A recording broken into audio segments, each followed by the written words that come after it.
Alors, dans cette deuxième partie, nous allons nous concentrer sur les deux notions de continuité et de dérivabilité d'une fonction. Donc, je vous en ai déjà parlé dans la partie 1, la notion intuitive de continuité, hein, c'est-à-dire on trace la courbe sans lever le stylo. Donc, à ce moment-là, on dit que la fonction est continue sur l'intervalle en question. Alors, ces deux notions, en fait, sont importantes parce qu'elles interviennent dans de nombreux théorèmes en mathématiques. Ce sont les hypothèses de nombreux théorèmes en mathématiques. Ben déjà, en outil logiciel, vous en avez rencontré un, le théorème des valeurs intermédiaires. Vous savez, pour résoudre une équation, f de x égale à 0 sur un intervalle AB, ça commence par si f est continue et strictement croissante sur l'intervalle AB, si f de a fois f de b est négatif, alors l'équation f de x égale à 0 possède une seule et unique solution. Je l'avais appelé le théorème de monotonie. Et puis en deuxième année, quand vous allez étudier les séries de Fourier, vous aurez à utiliser le théorème de Dirichlet.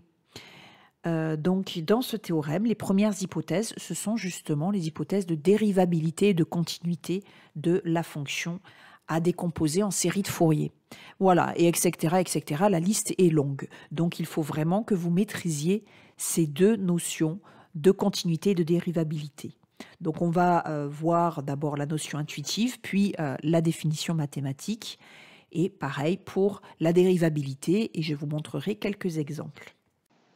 Alors, tout d'abord, une notion intuitive de la fonction continue. Eh bien, une fonction est continue sur son ensemble de définitions lorsque l'on trace sa représentation graphique, sa courbe, sans lever le stylo. Donc ça, c'est une notion intuitive de la continuité d'une fonction. Donc par exemple ici, hein, d'accord, lorsque vous tracez la représentation graphique, oh là là, j'ai un peu dévié de ma trajectoire, mais la représentation graphique de cette fonction, vous voyez que vous ne levez jamais le stylo. Son ensemble de définition, c'est R tout entier, elle est continue sur R, et on note que f appartient à grand C puissance 0, parenthèse, grand R. Donc en fait, grand C puissance 0, c'est l'ensemble des fonctions continues sur R. Vous verrez par la suite les notations grand C puissance 1, il s'agit des fonctions dérivables à dérivée continue. Grand C puissance 2, l'ensemble des fonctions 2 fois dérivables à dérivée seconde continue, etc., etc. Et grand C puissance l'infini, c'est l'ensemble des fonctions indéfiniment dérivables. Deuxième exemple. Deuxième exemple, vous le connaissez, il s'agit de l'échelon unité que l'on note grand U de x ou la fonction Heaviside grand phi de x. Alors ici, eh bien, la fonction, vous voyez que lorsque l'on la trace, on lève le stylo en 0 et ensuite on le repose. Voilà, donc ici, notre fonction, elle est continue partout sur l'ensemble de définition qui est R, sauf en 0. Alors, un rappel sur les notations graphiques. Ici, le crochet est ouvert. Donc ça veut dire que la fonction en 0 n'est pas égale à 0, mais à 1. Là, on a le point. Alors, j'aurais pu mettre aussi un crochet fermé, hein, comme ça. J'aurais pu le dessiner aussi comme ça. Voilà. Donc ça veut dire que U de 0 est égal à 1, mais n'est pas égal à 0. D'accord? Voilà. Alors, la fonction, dans ce cas-là, elle est continue sur R étoile. Et on note que f appartient à grand C puissance 0 de R étoile. Alors, troisième exemple. Donc, troisième exemple, j'arrive plus à trouver mes... Voilà, donc troisième exemple. Donc ici, vous avez une fonction. Donc là, regardez bien, crochet ouvert en 0. Ici aussi, par contre, nous avons un point en 1. Donc ça veut dire que la fonction f de 0 est égale à 1. D'accord? Voilà. Et donc, quand on trace cette fonction, eh bien ici, on ne lève jamais le stylo. Oups, pardon, sauf en 0, d'accord, puisqu'on le reprend en 1 ici. Et voilà. Et après, donc, voilà. Donc, la fonction, elle est continue partout sur R, son ensemble de définition, sauf en 0. Alors, maintenant que nous avons étudié cette notion intuitive de continuité, hein, donc une fonction est continue en A lorsque on trace la représentation graphique de f au niveau de A, autour de A, sans lever le stylo. On va voir la définition mathématique. Alors, on reprend ces trois exemples et on va étudier un petit peu ce qui se passe en ces points de discontinuité. Donc, bon, la première fonction, elle est continue sur R, donc on ne va pas en parler. Mais la deuxième fonction, elle est continue partout sauf en 0. En fait, qu'est-ce qui se passe en 0? Bien, en 0, il y a un décroché, d'accord? Comment on va l'interpréter mathématiquement? Ben, mathématiquement, ça veut dire que la limite à gauche de 0, c'est-à-dire quand x tend vers 0 par valeur inférieure, donc ça se note x tend vers 0 moins, donc ça signifie que x tend vers 0 par valeur inférieure, d'accord? Eh bien, cette limite est égale à 0, d'accord? Alors que la limite quand x tend vers 0 plus, c'est-à-dire à droite de 0, donc ça veut dire qu'ici, x tend vers 0 plus, c'est de ce côté-là, d'accord? Eh bien, qu'est-ce qui se passe? La limite est égale à 1. Ok, donc ces deux limites sont différentes. Comme elles sont différentes, ça veut dire forcément qu'il y a un décroché de la fonction et qu'on va lever le stylo pour tracer la fonction. Donc ici, ce qui se passe, c'est que la limite quand x tend vers 0 n'existe pas, puisqu'à gauche et à droite, on n'obtient pas la même valeur. Donc la fonction grand U n'est pas continue en 0. Voyons le troisième exemple. Alors le troisième exemple, voilà. Donc cette fois-ci, il y a une discontinuité en 0. Donc ça, on l'a vu tout à l'heure intuitivement. Qu'est-ce qui se passe au niveau des limites? Il y a un décroché ici en 0. En fait, la limite quand x tend vers 0 moins de f de x, c'est égal à 2.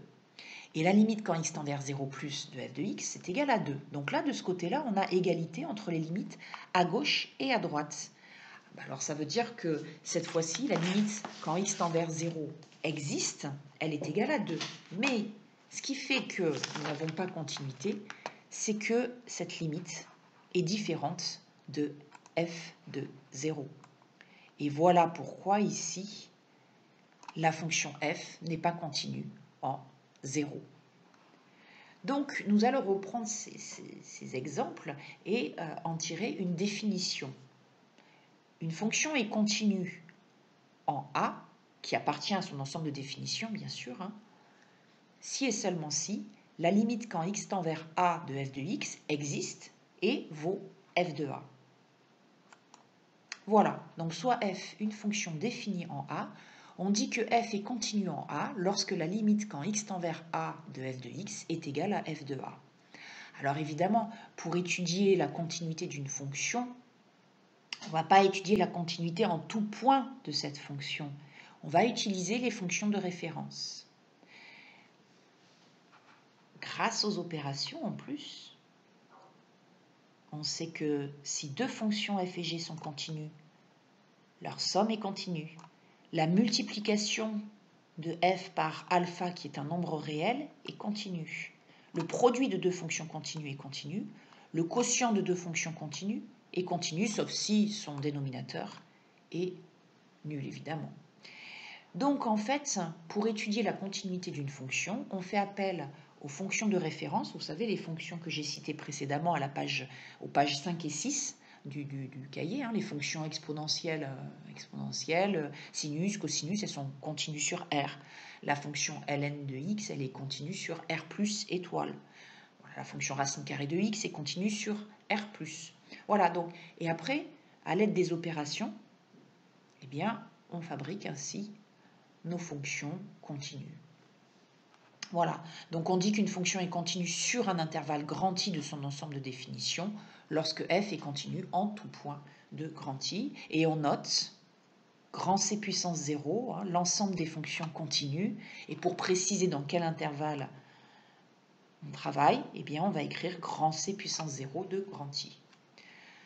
Voilà, alors premier exemple.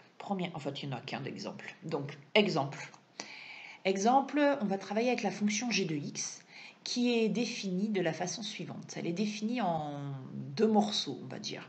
C'est l'expression valeur absolue de x sur x si x est différent de 0. On comprend pourquoi, puisque x est au dénominateur, donc forcément il doit être non nul. Et est égal à 1 sinon. Sinon, ça veut dire quoi? Ça veut dire si x égale à 0. Donc si x égale à 0, g de x est égal à 1. Ça veut dire autrement dit que g de 0 est égal à 1. Donc cette fonction, en fait, elle est définie en 0. Son ensemble de définitions, c'est donc R tout entier. Donc l'ensemble de définitions de G, c'est R tout entier. Alors maintenant, nous allons étudier la continuité de cette fonction. Alors, si x est différent de 0, l'expression de G, c'est le quotient de deux fonctions, valeur absolue de x et x. Valeur absolue de x, vous vous rappelez, sa représentation graphique, c'est d'un côté la droite y égale x et de l'autre côté y égale à moins x, elle est continue.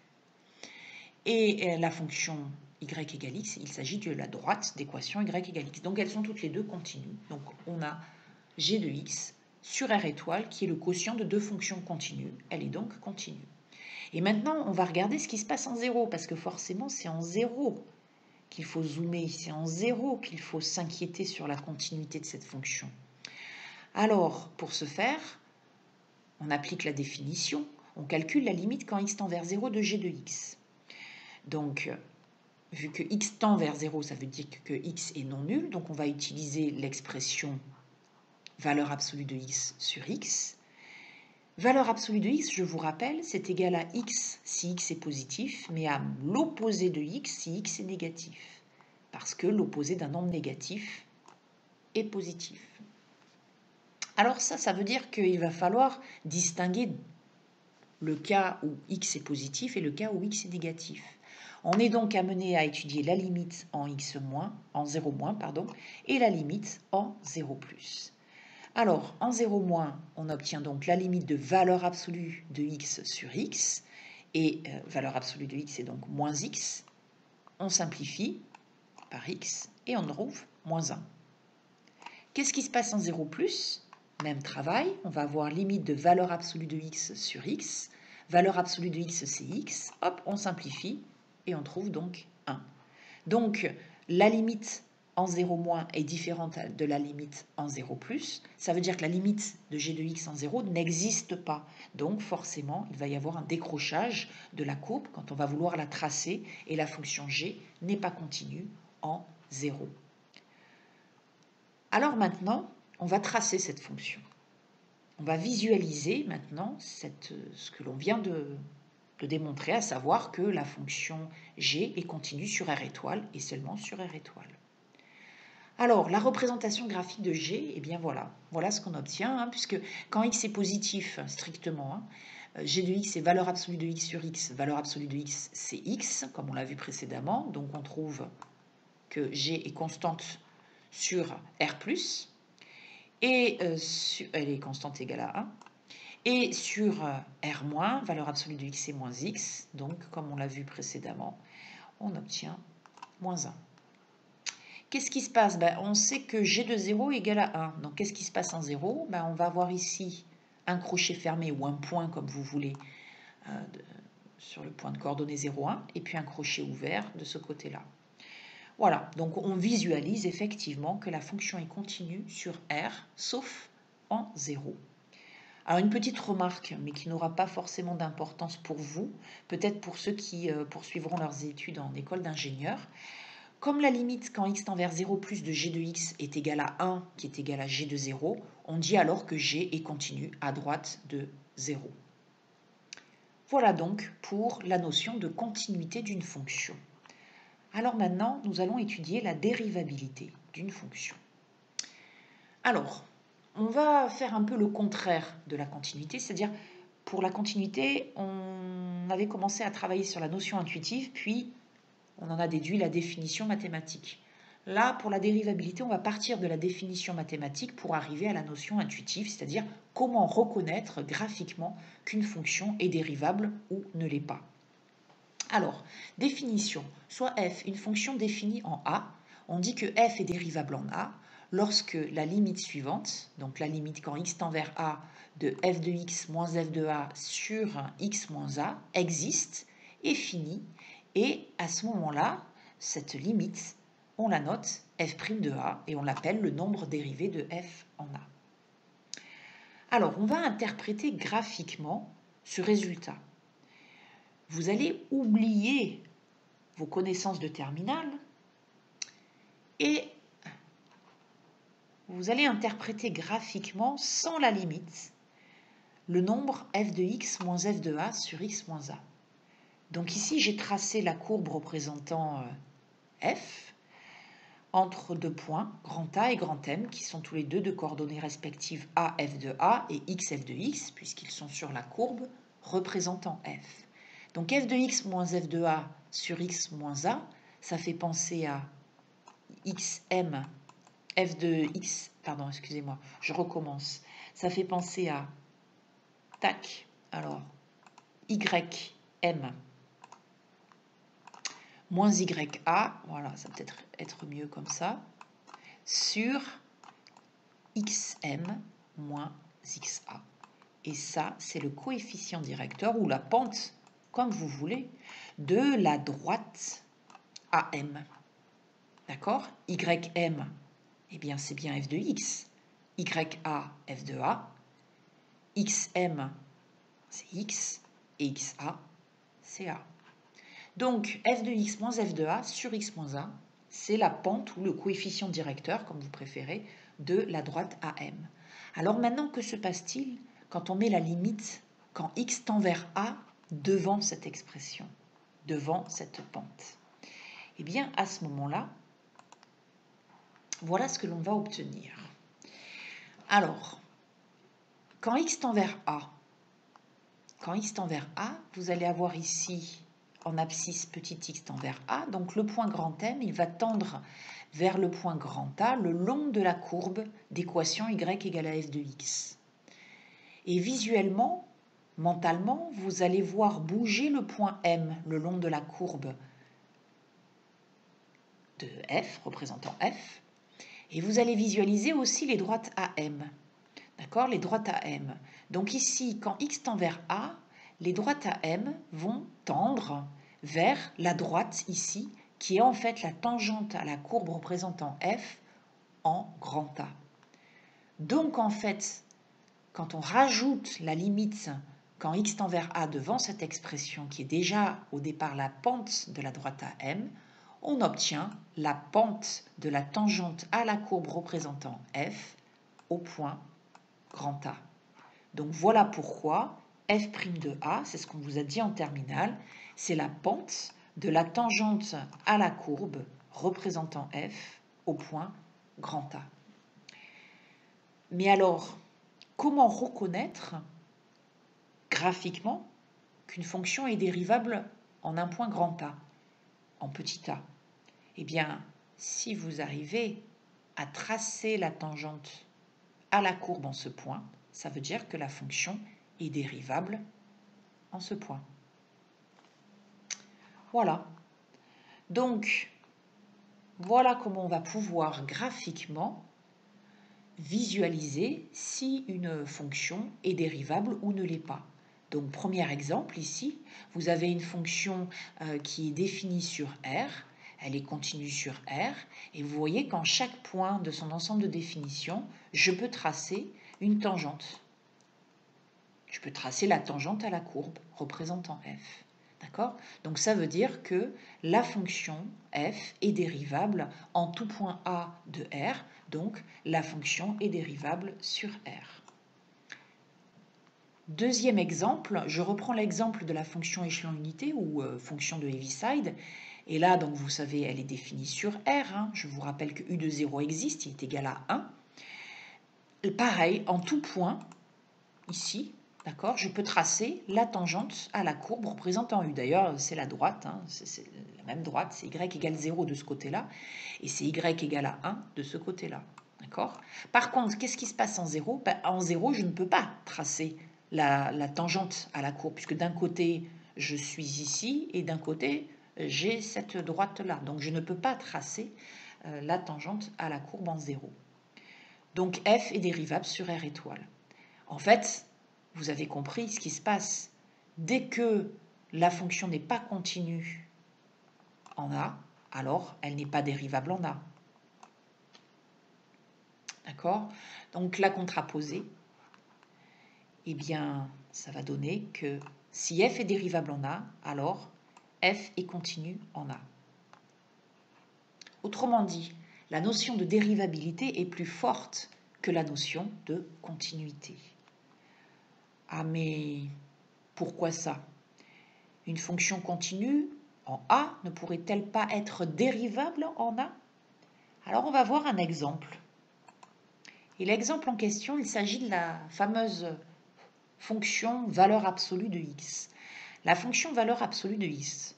Donc vous vous rappelez, y égale la valeur absolue de x, y égale à x quand x est positif, donc là on a tracé la droite d'équation y égale x, et y égale à l'opposé de x quand x est négatif, d'où la droite tracée ici quand x est négatif.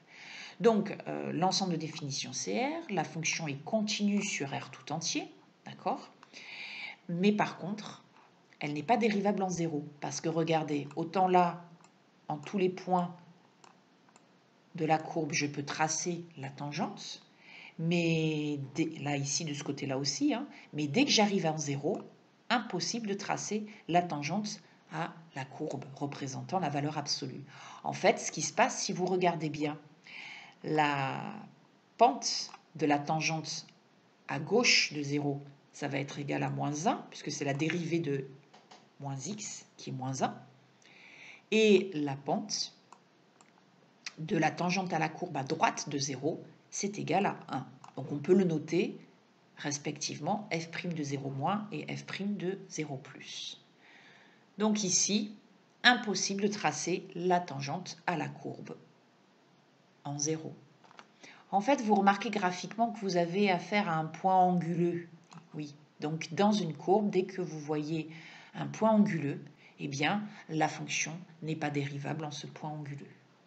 Et c'est comme ça l'année prochaine, quand nous étudierons les séries de Fourier, que nous pourrons valider ou non l'hypothèse de dérivabilité de notre signal pour le décomposer après, éventuellement en série de Fourier, c'est-à-dire en somme infinie de cosinus et de sinus. Voilà. Alors, maintenant, c'est parti. Nous allons étudier un exemple. Donc, soit f de x, la fonction racine carrée de x, est-elle dérivable en 1? Alors, pour cela, on repart de la définition. Je vous rappelle que f est une fonction définie en 1. On dit que f est dérivable en 1 lorsque la limite, quand x tend vers 1, de f de x moins f de 1 sur x moins 1 existe et est finie. On la note alors f' de 1 et on l'appelle nombre dérivé de f en 1. C'est parti. Donc f de x, c'est la fonction racine carrée de x. Son ensemble de définition, c'est R+. Je rappelle que racine de 0 existe. C'est égal à 0. Alors, on calcule la limite quand x tend vers 1 de f de x moins f de 1 sur x moins 1. Donc, c'est égal à la limite quand x tend vers 1 de racine carrée de x moins racine carrée de 1 qui vaut 1. D'accord? Sur x moins 1. Ce qui donne la forme indéterminée 0 sur 0. De toute façon, ça donnera toujours la forme indéterminée 0 sur 0. Alors, pour lever cette forme indéterminée, vous connaissez peut-être la technique ou pas. C'est la technique de l'expression conjuguée. On l'utilise quand on a un racine carrée, moins ou plus un nombre, ou une autre racine carrée d'ailleurs, et que, en fait, cette racine carrée, on veut s'en débarrasser. Donc, on fait appel à l'identité remarquable a moins b fois a plus b, qui est égal à a carré moins b carré. Donc, avec les carrés, la racine carrée va partir. Donc, c'est pour ça ici que l'on multiplie racine carrée de x moins 1 par racine carrée de x plus 1 sur racine carrée de x plus 1. Donc, on va obtenir au numérateur racine de x au carré moins 1 au carré. Et au dénominateur, surtout, on ne développe pas. On ne développe pas.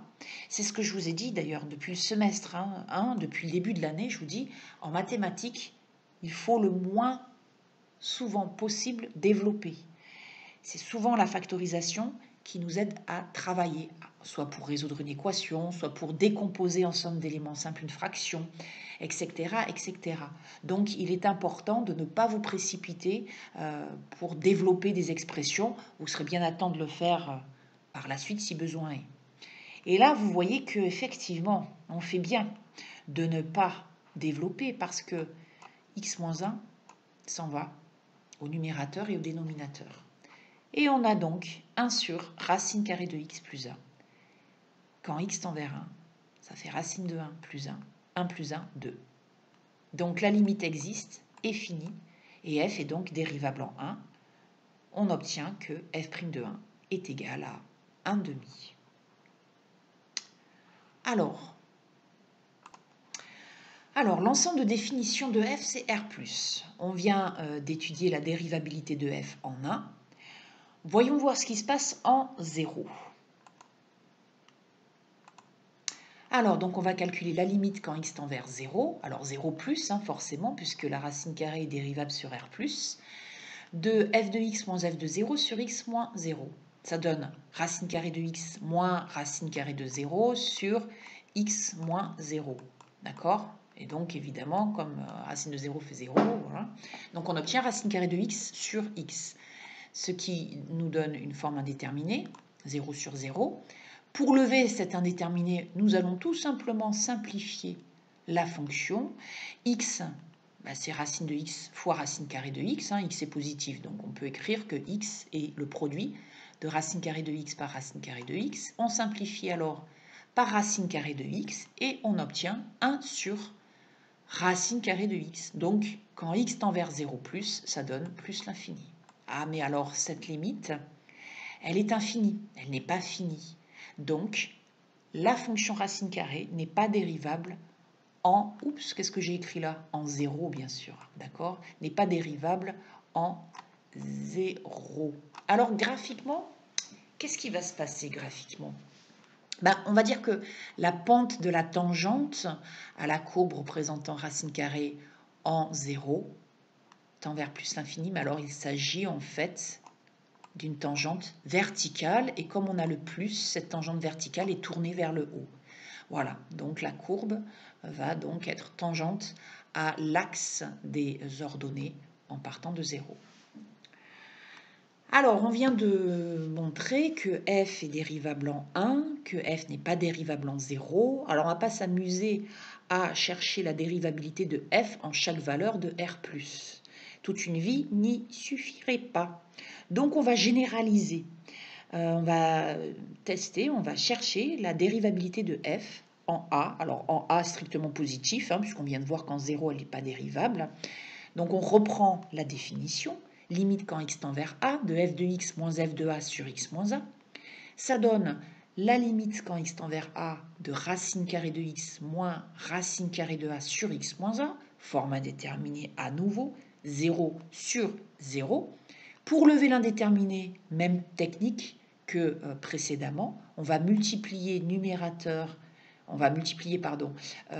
numérateur et dénominateur par racine carrée de x plus racine carrée de a, qui est l'expression conjuguée de racine carrée de x moins racine carrée de a. De cette façon-là, on élimine les racines carrées, au numérateur en tout cas, et surtout, on ne développe pas le dénominateur, et on peut comme ça simplifier par x moins a. On obtient alors la limite quand x tend vers a de 1 sur racine carrée de x plus racine carrée de a. Et quand x tend vers a, on va obtenir 1 sur racine de a plus racine de a, qui fait 2 fois racine carrée de a.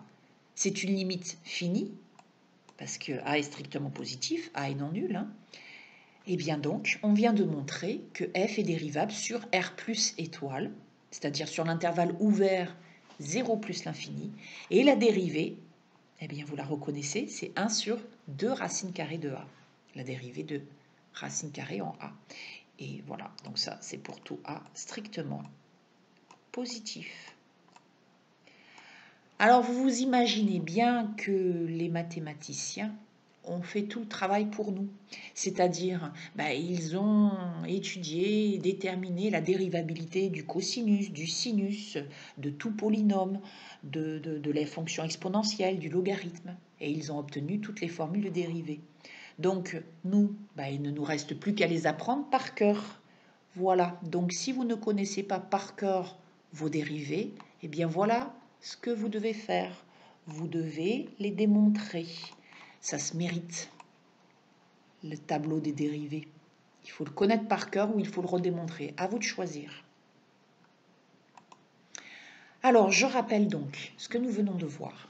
Donc, une fonction définie en A est dérivable en A lorsque la limite, quand x tend vers A, de f de x moins f de A sur x moins A existe et finie, et à ce moment-là, on la note f' de A. Une fonction f définie sur un intervalle i de R est dérivable sur i lorsqu'elle est dérivable en tout point A de i, et on appelle alors fonction dérivée de f, on note f', la fonction qui a tout élément A de i associé son nombre dérivé f' de A. Les opérations sur les fonctions dérivables. Si f et g sont deux fonctions dérivables sur grand I, alors f fois un nombre alpha est dérivable sur grand I, la somme est aussi dérivable sur grand I, le produit également, le quotient, à condition que le dénominateur soit non nul, voilà, ça va être également dérivable.